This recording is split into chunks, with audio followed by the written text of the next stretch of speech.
Ich habe ehrlich Bang um mein Bein.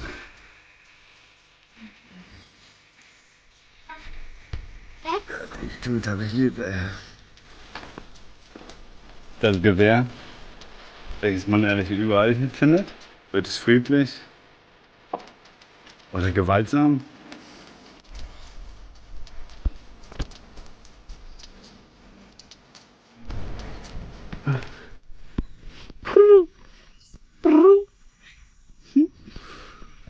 Aber ich denke, es fängt an, mir besser zu gehen.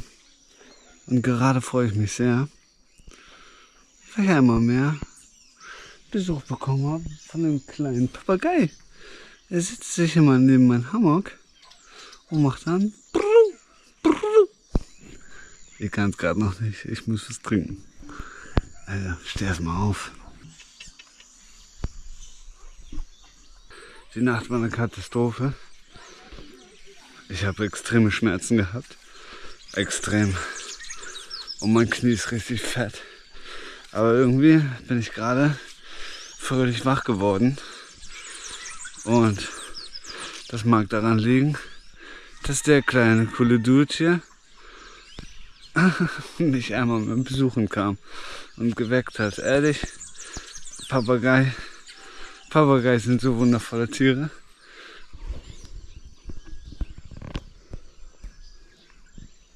Hey Kumpel.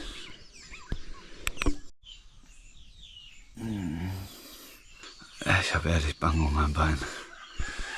Hoffentlich bleibt es dran, ja? Cadê, meu amor? Ó, veste esse sapato nela.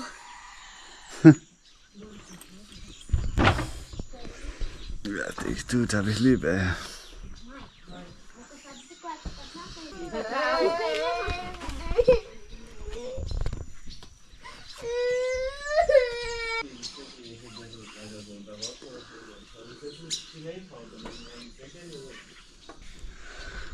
Die Magie der Tiere ist doch schön, oder? Vor allem so ein Papagei. Also ja.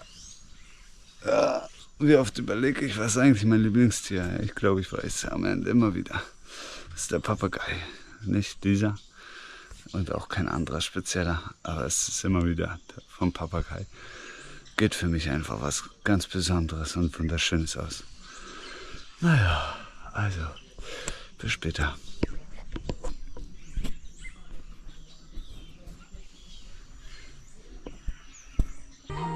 Oi, Laura.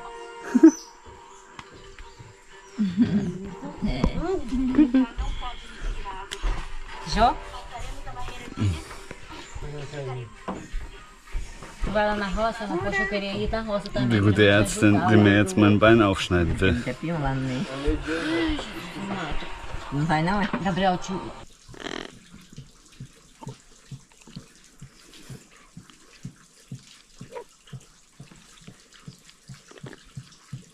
Der trinkt mit sehr viel Geduld, denn viel geht nicht rein in den Schnabel. Und der Winkel ist auch nicht sehr gut. Also.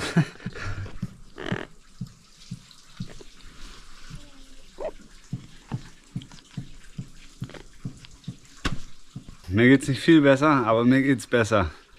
Heute würde ich sagen, ist der erste Tag, an dem ich wieder mit einem glücklichen Geist erwacht bin.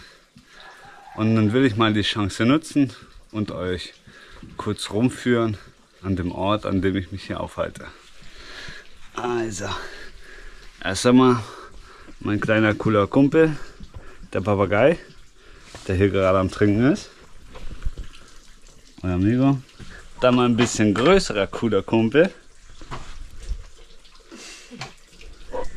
Gabriel. Und dann haben wir hier einen Bereich, wo sich gewaschen wird, Sachen gewaschen wird, wo das Wasser ankommt und auch genutzt wird. Ja, nur von hier kommt das Wasser, welches aus dem Fluss kommt und dann hier fürs Wäschewaschen, aber ebenso zum Trinken und Geschirrwaschen genutzt wird und sich selber waschen.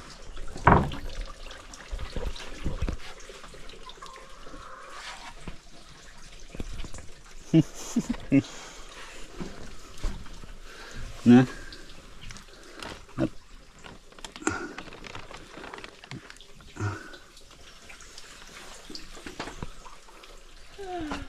Das Gewehr, welches man ehrlich überall hier findet.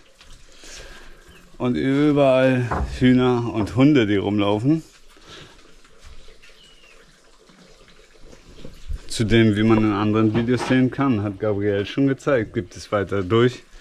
Dann Ananas und Kaju, verschiedene Früchte, die hier wachsen. Hier draußen befindet sich die Küche.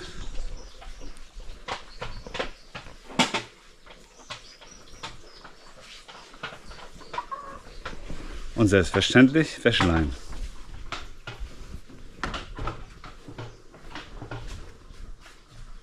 Ja, und hier ein schönes, einfaches Heim mit lauter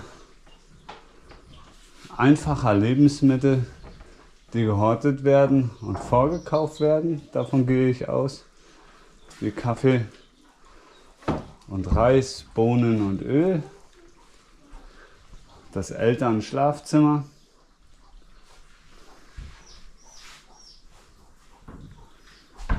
Hier ist ein weiterer Raum, den ich nie betreten habe. Hängematte, die man auch überall findet. Eine alte Couch, die stets benutzt wird, um auf den dicken Flatscreen hier Nachrichten zu gucken. Und irgendwie gibt es auch nichts anderes im Fernsehen zu sehen als Nachrichten.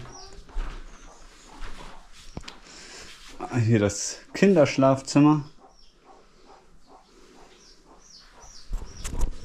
Wie ihr seht, ist wirklich alles super einfach. Ich finde es schön. Ich mag das Holz total gerne. In anderen Häusern hat man auch viel Fliesen. Ich glaube, das ist so ein Status für etwas mehr Wohlstand. Für die Leute, die Fliesen haben, die haben mehr Wohlstand. Ich bin hier bei einer Familie, die wahrlich arm ist, aber dabei so eine herrlich gutmütige, großzügige, freundliche, tolle Familie. Ja, und dann hier draußen ist noch eine Terrasse, wo eben auch mein Hammock ist. Der Papagei übrigens, der ist wild, der kennt keinen Besitzer, aber er kommt stets immer wieder zu den Menschen hier. Und ich glaube, weil er sich freut, dass er von mir so viel Aufmerksamkeit erhält, kommt er tagtäglich zu mir. Und heute dann sogar hat er mich wach gemacht. Und ehrlich, ich freue mich darüber. Ich mag diesen Papagei. Ich mag die Papageien alle so sehr, wie wir schon mal vorher auch mitbekommen haben, dass wenn die Araras, die großen Papageien über mich rüberfliegen, vergesse ich dabei ehrlich Raum und Zeit und bin ganz in dem Moment und staune. Tolle Tiere.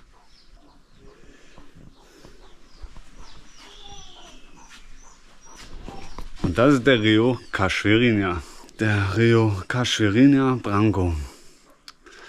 Der dann weiterführt zum großen Rio Branco, größeren Rio Branco, der sehr viel kleiner ist als der Rio Negro. Also der weiße Fluss, der an den schwarzen Fluss grenzt. Der wiederum an den Amazonas grenzt. Und diesem will ich weiter folgen. Den Rio Branco hoch, hoch, hoch, 500, 600 Kilometer bis nach Boa Vista. Auch unterwegs werde ich wohl noch ein Krankenhaus besuchen, um mein Bein wieder richtig herstellen lassen zu können. Will mich erholen, um dann meine Reise aufzunehmen auf ein neues und die gesamte Strecke hier zurück zu paddeln und hier auch nochmal wieder zu Besuch vorbeizukommen, um dann auf den Rio Negro zurück zu paddeln, um von dort aus die verbleibenden 400 Kilometer Richtung Manaus weiter zu paddeln. Paddeln, paddeln, paddeln. Da liegt noch viel Paddeln vor mir, doch für jetzt ist erstmal irgendwie einfach Pause. Ja. Übrigens habe ich erfahren, dass hier in der Gegend es sehr gefährlich ist, weil hier riesengroße Anacondas unterwegs sind. aggressive Anacondas. Und wenn ich sage riesengroß, ich habe gefragt, wie groß, da zeigten sie mir die Dicke. Das ist ja unglaublich, also ich kann es mir nicht vorstellen. Ich habe dieses eine große Krokodil gesehen und getroffen. Das ist Wahnsinn, Wahnsinn. Also wirklich, es macht mir so viel Angst, so ein großes, gefährliches Tier zu sehen. Das ist ja unfassbar. Aber die Anaconda, 15, 16 Meter lang, kann man das glauben? Ich hatte mal geglaubt, dass mein Messer, was ich immer am Bein trage, mich schützen könnte vor der Anaconda, wenn ich in den Muskel reinpiek und runterziehe, dass ich den Muskel sprenge und es sich dann löst. Das ist möglich bei kleineren. Ich muss die Flucht zum Strand ergreifen. Das ist, was man mir hier erzählt.